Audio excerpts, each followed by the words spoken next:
नमस्कार, मैं हूं विशाल यादव। आज तो सुप्रीम कोर्ट ने भी मान लिया है कि यह सरकार जजों पर दबाव डालती है, यह सरकार जजों को ब्लैकमेल करती है, यह सरकार न्यायपालिका में हस्तक्षेप करने की कोशिश करती है। अरे ये सरकार नहीं चाहती है कि कोई जज हमारे खिलाफ फैसला सुनाए। दोस्तों, बहुत बड़ी खबर सामने आ गई है।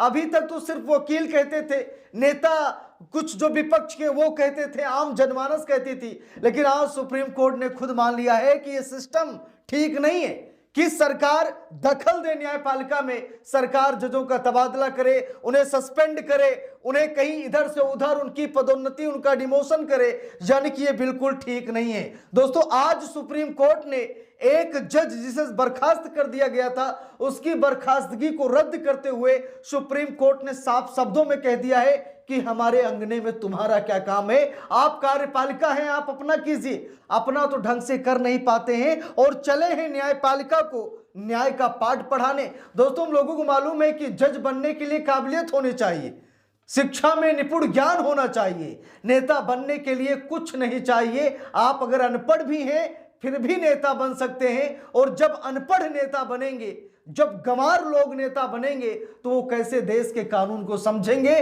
और ये गंवारापन ही है कि जजों को बर्खास्त कर दिया जाता है, जजों का तबादला कर दिया जाता है। यानी कि पढ़े लिखे लोग डीएम एसडीएम बन रहे हैं और अनपढ़ लोग नेता बन रहे हैं। और जब अनपढ़ लोग नेता बनेंगे तो क्या हाल होगा देश का, शायद मुझे बताने की जरूरत नहीं है। जब कानून तोड़ने वाले कानून बनाने लगेंगे तो देश का क्या हाल होगा, शायद मुझे बताने की जरूरत नहीं है। जो रेप मर्डर करके संसद में बैठे रहेंगे और वो कानून बनाएंगे, तो भाई क्या ही कानून बनाएंगे। अब जरा इस खबर को देखिए, ये खबर बहुत ही दिलचस्प है।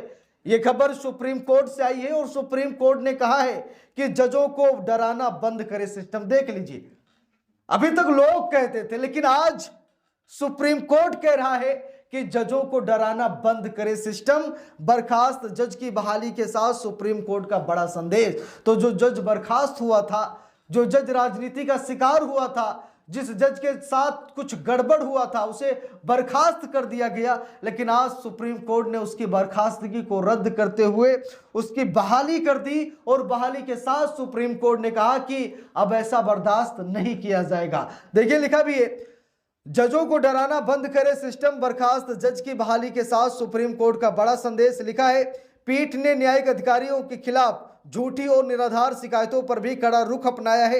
अदालत ने कहा कि यदि कोई व्यक्ति जानबूझकर ऐसी शिकायतें करता पाया जाए तो उसके खिलाफ अवमानना सहित उपयुक्त कार्रवाई की जानी चाहिए। अब देख लीजिए, चाहे आम इंसान हो, खास हो, नेता हो, मंत्री हो, संतरी हो, या देश के प्रधानमंत्री ही क्यों ना हो, अगर किसी भी न्यायिक अधिकारी के साथ इस तरीके की हरकत की गई, झूठी एफआईआर दर्ज कराई गई, झूठा मुकदमा लगाया गया, झूठे आरोप लगाए गए, तो ऐसे लोगों को बख्शा नहीं जाएगा, चाहे वो कितने भी पावरफुल क्यों ना हो। देखिए, लिखा भी है खबर में, साफ साफ मैं आपको दिखा रहा हूं।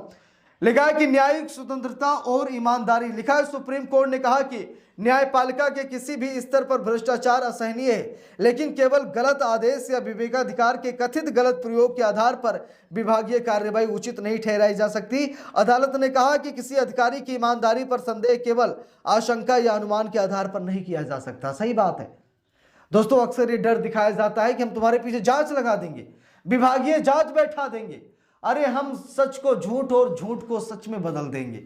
आप क्या करेंगे, कहां सफाई देंगे, हम ऐसे ऐसे सबूत बनाएंगे कि आप दलदल में फंस ही जाएंगे। और दोस्तों, अगर अब ऐसा पाया जाता है तो ये कहीं न कहीं न्यायपालिका का अपमान है, देश में कानून व्यवस्था का अपमान है। इससे कोई जज निष्पक्ष होकर के काम नहीं कर पाएगा।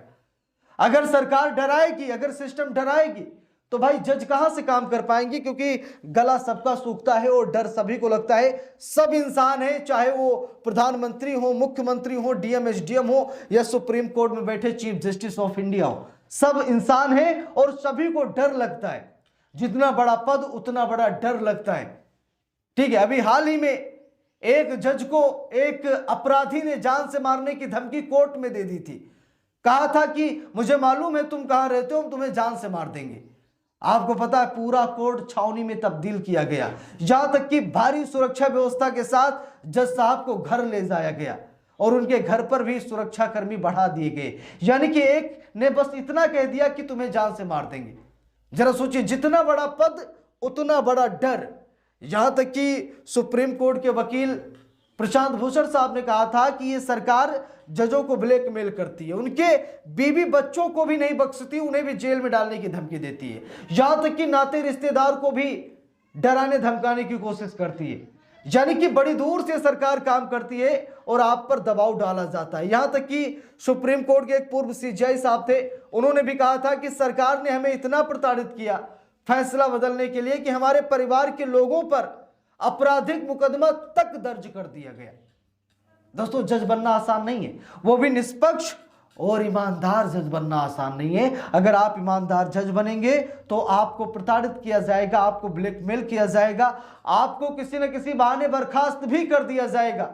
देखिए लिखा भी है, सुप्रीम कोर्ट ने कहा, देखिए खबर में लिखा भी है,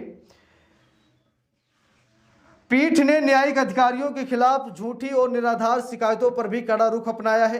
अदालत ने कहा कि यदि कोई व्यक्ति जानबूझकर ऐसी शिकायतें करता पाया जाए तो उसके खिलाफ अवमानना सहित उपयुक्त कार्रवाई की जानी चाहिए। यदि शिकायतकर्ता बार का सदस्य हो तो बार काउंसिल को अनुशासनात्मक कार्रवाई के लिए भी संदर्भ भेजा जाना चाहिए। अगर कोई बार का व्यक्ति है, ठीक है, यानी बार एसोसिएशन का है, तो उसके ऊपर भी कार्रवाई की जाएगी। अगर कोई आम जनमानस है या नेता मंत्री संतरी कोई भी क्यों ना हो, यानी कि अब ऐसा नहीं होगा, अब झूठी शिकायतों को तवज्जो नहीं दी जाएगी। देखिए लिखा भी है, मुख्य निर्णय लिखते हुए न्यायमूर्ति के.बी. विश्वनाथन ने कहा कि हाई कोर्ट को न्यायिक अधिकारियों के खिलाफ अनुशासनात्मक कार्रवाई शुरू करते समय अत्यधिक सावधानी बरतनी चाहिए, केवल इसीलिए कि कोई आदेश गलत या निर्णय में त्रुटि है बिना किसी अतिरिक्त ठोस सामग्री के किसी न्यायिक अधिकारी को विभागीय कार्रवाई की पीड़ा से गुजरना चाहिए। तो मतलब जो भाई लोग हैं, बड़े अधिकारी हैं, उन्हें सोच समझकर ऐसा काम करना चाहिए। सुप्रीम कोर्ट ने आदेश दिया कि भाई सोच समझकर काम कीजिए, विवेक का इस्तेमाल कर दीजिए। ऐसा नहीं है कि कोई आकर मुंह उठाकर कह रहा कि वो जज तो भ्रष्टाचारी है, अरे वो जज तो निष्पक्ष है ही नहीं, अरे वो जज बेईमान है। बस आप मान गए उसकी बात, आपके पास कोई ठोस सबूत भी नहीं है और आप विभागीय जांच बैठा देते, बेवजह उस ईमानदार व्यक्ति को परेशान करते, जेल में डाल देते। कोई सबूत आपके पास है नहीं, बस कही सुनी बातों को आपने उसे सबूत मान लिया और फैसला सुना दिया। तो भाई ऐसा नहीं होना चाहिए, विभागीय जांच से भी बचना चाहिए। अगर कोई है भ्रष्टाचारी, अगर है कोई ऐसा, आप बिल्कुल आप उस पर एक्शन लीजिए, आपको कौन मना करता है। लेकिन कहने मात्र से आप मतलब ऐसा मत कीजिए कि उस जज की छवि खराब हो जाए, इतने साल तक उसने देश की सेवा की है, बदनामी की जिंदगी जीनी पड़े। ठीक है, तो ऐसा नहीं करना चाहिए, सोच समझ कर कदम उठाना चाहिए। बाकी दोस्तों, इस पूरे मामले पर आप सभी लोगों की क्या राय है कमेंट करके जरूर बताइएगा। वीडियो को लाइक शेयर, अगर चैनल पर नए हैं सब्सक्राइब करके सपोर्ट कीजिएगा। मिलते हैं दूसरी वीडियो में, तब तक के लिए बहुत बहुत धन्यवाद।